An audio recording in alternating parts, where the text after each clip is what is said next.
చాలామంది అడిగారు, విద్యాశాఖ నీకు అవసరమా అని.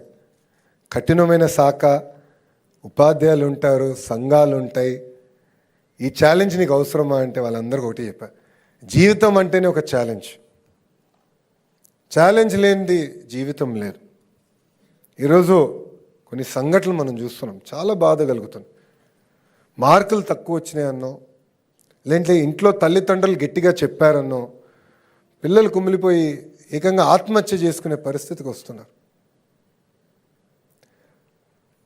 2019లో నేను ఓడిపోయా ఎన్నికలు, 5300 ఓట్లతో ఓడిపోయా.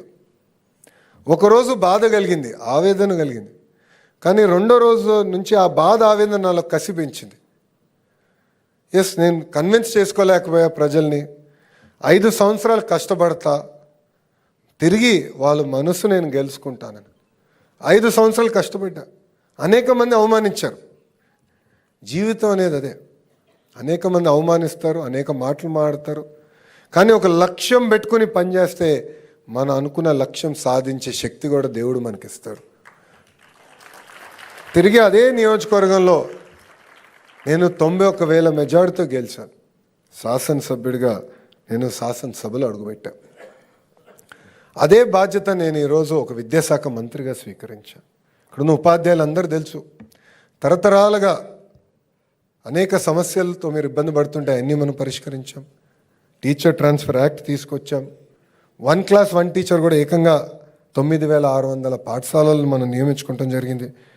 16,347 మంది ఉపాధ్యాయుల్ని మెగా డిఎస్సి ద్వారా 150 రోజుల్లో ఒక్క లిటిగేషన్ లేకుండా మనం నియమించుకుంటాం జరిగింది. కేజీ నుంచి పీజీ వరకు కరికులం మొత్తం రీవ్యాంప్ చేస్తున్నాం. దాంట్లో తొలి అడిగేసాం.